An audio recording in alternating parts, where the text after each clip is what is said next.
What's up, everybody, and welcome to Read the Bible with me. I'm Stan Jr., and today we're looking at chapter 31 of the book of Job. If you're new here, go ahead and click the subscribe button and turn on your notification bell. And if you're a Bible Club member, go ahead and like this video and leave a white flag or a comment below just so I know that you are here. I'm grateful to all the Bible Club members because without you all, we couldn't have a ministry, send Bibles to persecuted Christians, supporting missionaries in the mission field, and I'm grateful for you for that. Thank you for your generosity and your consistency as always. If you'd like to become a Bible Club member, you can click the link in my description or you can ask for help in the comment section. We're believing God for 70 Bible Club members this weekend, so if you can do that, you can be number 70 today, and I appreciate it. All right, so let's look at chapter 31 of the book of Job. Verse 1, it says, I have made a covenant with my eyes. How then could I gaze at a virgin? What would be my portion from God above, and my heritage from the Almighty on high? Is not calamity for the unrighteous, and disaster for the workers of iniquity? Does not he see my ways, and number all my steps? If I have walked with falsehood, and my foot has hastened to deceit, let me be weighed in a just balance, and let God know my integrity. If my steps has turned aside from the way, and my heart has gone after my eyes, and if any spot has stuck to my hands, then let me sow, and another eat, and let what grows for me be rooted out.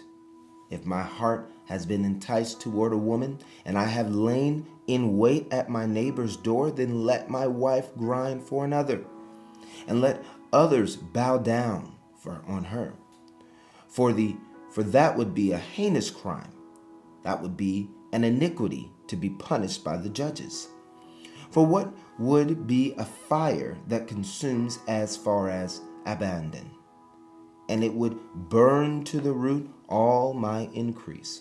If I have rejected the cause of my manservant or my maidservant when they brought a complaint against me, what then shall I do when God rises up? When he makes inquiry, what shall I answer him? Did not he who made me in the womb make him? And did not one fashion us in the womb? If I have withheld anything that the poor desired, or have caused the eyes of the widow to fail, or have eaten my morsel alone, and the fatherless has not eaten of it, for my mouth, for from my youth the fatherless grew up with me as with a father, and from my mother's womb I guided the widow. If I have seen anyone perish for lack of clothing, or the needy without covering, if his body was not blessed, has not blessed me, and if he was not warmed with the fleece of my sheep, if I have raised my hand against the fatherless, because I saw my help in the gate, then let my shoulder blade fall from my shoulder, and let my arm be broken from its socket. For I was in terror of calamity from God, and I could not have faced his majesty. If I have made gold my trust, or called fine gold my confidence, if I have rejoiced because my wealth was abundant, or because my hand had found much, if I have looked at the sun when it shone, or the moon moving in splendor, and my heart has been secretly enticed, and my mouth has kissed my hand, this also would be an iniquity to be punished by the judges. For I would have been false to God above. If I have rejoiced to the ruin of him who hated me, or exalted when evil overtook him, I have not let my mouth sin by asking for his life with a curse. If the men of my tent have not said, who is there that is not been filled with his meat? The sojourner has not lodged in the street. I have opened my doors to the traveler. If I have concealed my transgressions as others do, by hiding my iniquity in my bosom, because I stood in great fear of the multitude, and the contempt of families terrified me, so that I kept silence and did not go out of doors. Oh, that I had one to hear me. Here is my signature. Let the Almighty answer me. Oh, that I had the indictment written by my adversary. Surely I would carry it on my shoulder. I would bind it on me as a crown. I would give him an account of all my steps. Like a prince, I would approach him.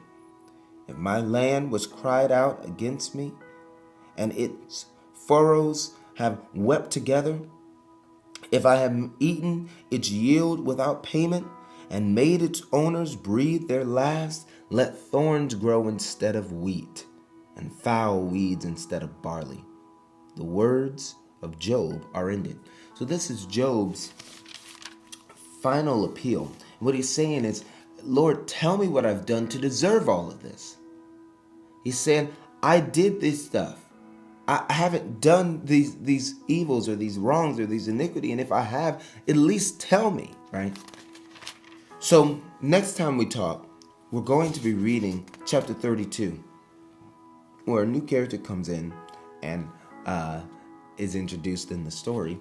But what I like about the Bible is that it gave us a book of suffering so that we can see how someone dealt with immense suffering and processed it and went through it in their life, right? So that when it happens to us, we'll be able to do the same. Amen? That the Bible isn't just a book of nice things, but it has very hard situations left in there so that we can learn from them. Amen. Thank you for reading the Bible with me. If you'd like to become a Bible Club member, click the link in the description or ask for help in the comments section. Thank you so much for reading every day. Stay consistent. All right? God bless you. I'll see you tomorrow. Peace.